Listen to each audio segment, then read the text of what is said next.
여러분 안녕하십니까? 문재인 주사파 정권에 의해 임명되었던 김명수 전 대법원장이 대한민국의 법원을 어떻게 만들었습니까? 친민주당 성향, 친문재인 성향의 정치 판사들을 알박기를 하고 사라졌지요.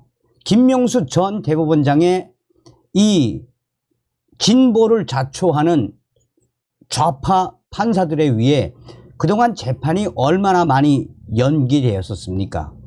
사실상 문재인 정권 김명수 전 대법원장이 친민주 성향 인사들의 재판을 대놓고 지원했다라고 해도 과언이 아니지요. 자, 그런데 대법원장이 바뀌자 재판이 빨라졌습니다. 추미애 지금 난리가 났으며 윤석열 당시 검찰총장 징계, 법원, 추미애 위법. 정성산TV 좋아요, 구독, 알림은 큰 힘이 되겠습니다. 조희대 대법원장 바뀌자 재판이 빨라졌다. 법원장부터 신속 재판. 조희대 대법원장이 전국 법원장들에게 신속한 재판의 솔선수범을 보여달라고 당부했습니다. 사법부가 직면한 최대의 난제를 함께 고민해야 한다라고 강조했습니다. 재판 지연의 원인으로 꼽히는 법원장 추천제에 대한 변화도 예고됐습니다. 전국 법원장 등 40여 명이 대법원에 모여 향후 재판 업무와 사법행정 등 중점 과제들을 집중적으로 논의했습니다. 74일간의 대법원장 공백 뒤에 조희대 대법원장이 취임한 직후 대대적으로 재판의 속도를 내고 있습니다. 조희대 대법원장은 회의에 앞서 또 한 번 재판 지연 문제를 가장 시급한 과제로 언급했습니다. 조희대 대법원장은 늦었지만 우리는 사법부가 직면한 재판 지연이라는 최대의 난제를 풀기 위한 방법을 다각도로 강구해야 한다라고 말했습니다. 특히 재판 지연 문제에 대해 법원장들이 솔선수범해서 신속한 재판을 위한 노력에 앞장서 달라고 부탁했습니다. 법원장 추천제는 각급 법원 판사들이 투표로 법원장 후보군을 정한 뒤 대법원장이 임명하는 제도로 전임 김명수 대법원장 시절 도입됐습니다. 하지만 법원장 후보 선거가 인기 투표로 변질됐다는 지적과 최다 득표자가 법원장이 되지 않는다는 문제 등이 제기됐습니다. 법원장 후보로 거론되는 선배 판사들이 투표권을 가진 후배 판사들의 눈치를 보게 돼 신속한 재판을 독려하지 못한다는 지적도 나왔습니다. 또 법원장들이 장기 미제 사건을 처리하는데 선도적, 중심적인 역할을 할 필요성에 대해서도 의견을 나눈 것으로 전해지고 있습니다. 조희대 대법원장이 임명된 이후 지금 재판들이 신속하게 빠르게 진행되고 있습니다. 윤석열 검찰총장 정직 징계 취소, 법원 추미애 위법 개입. 윤석열 대통령이 검찰총장 시절 받은 정직 2개월 징계를 취소해야 한다고 항소심 재판부가 판단했습니다. 이 재판은 사실상 더 연기될 뻔했지만 조희대 대법원장이 임명된 이후 신속하게 진행됐습니다. 당시 추미애 법무부 장관이 부당하게 징계에 관여했다며 1심 재판을 뒤집고 윤석열 대통령의 항소를 받아들인 것입니다. 서울고법 행정 1-1부는 윤석열 대통령이 법무부 장관을 상대로 낸 징계 처분 취소 청구 소송에서 1심을 뒤집고 원고 승소로 판결했습니다. 재판부는 원고의 청구를 기각한 1심 판결을 취소하고 문재인 전 대통령의 원고에 대한 징계 처분을 취소한다라고 밝혔습니다. 재판부는 징계위원회에 윤 대통령에 대한 징계 의결과 그에 기반한 징계 처분 과정이 모두 위법했다라며 따라서 구체적 징계 사유에 관해서까지 판단할 필요가 없다라고 봤습니다. 재판부는 일단 추미애 전 장관이 절차에 관여한 점이 검사 징계법상 제척 규정과 적법 절차의 원칙에 어긋나 추미애의 당시 징계는 위법하다라고 판단했습니다.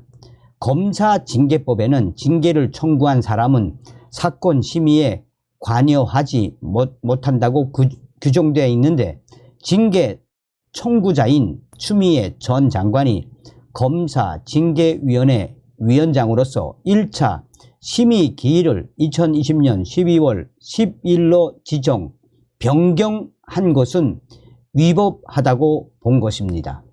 심의 기일 지정은 징계 혐의자의 방어 준비에 필요한 시간 확보와 밀접하게 연관돼 심의에 실질적 영향이 있다라는 이유에서입니다.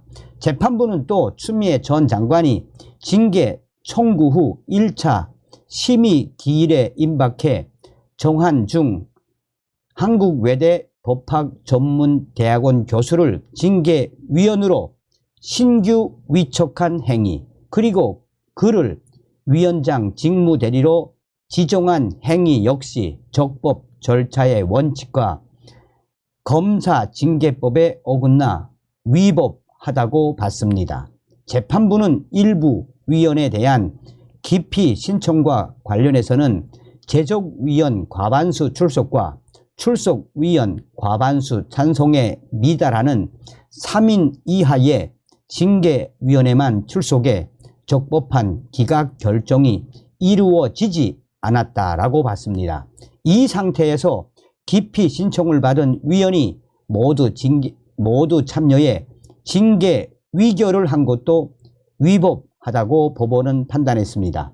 추미애 전 장관이 징계를 청구한 후 신규 위촉한 위원은 윤 대통령 사건에 대해서는 적법한 제적위원으로 볼 수 없어 출석으로 볼 수 없다고도 판단했습니다. 따라서 이 추미애 전 장관이 임명한 정한중 교수도 위원장 직무대리 자격을 인정할 수 없기 때문에 위원장을 포함한 위원 과반수 출석이라는 심의 개시 정적수를 채우지 못했다는 것입니다. 징계위가 당시 심재철 법무부 검찰국장이 작성한 진술서를 징계 사유의 주요한 증거로 채택했음에도 이를 반박하기 위한 윤 대통령의 증인 신문 청구를 합리적 이유 없이 기각하는 등 방어권을 보장하지 않은 점도 적법 절차의 원칙에 어긋나 위법하다고 봤습니다. 다만 재판부는 검사징계법 일부 위헌, 징계기록 위원 명단 미제공에 따른 방어권 침해, 감찰조사상 위법, 감찰조사 없는 징계 청구라는 윤 대통령의 주장은 받아들이지 않았습니다. 윤 대통령은 검찰총장 시절인 2020년 12월 추미애 장관이 재직 중이던 법무부에서 정직 2개월의 징계를 받았습니다. 징계 사유는 주요 재판부 사찰 위헌 문건, 주요 사건 재판부 분석, 작성, 배포, 채널A 사건 감찰, 수사, 방해, 검사로서의 정치적 중립 훼손 등 4건이었습니다. 윤 대통령은 이에 불복해 행정 소송을 제기했으나 2021년 10월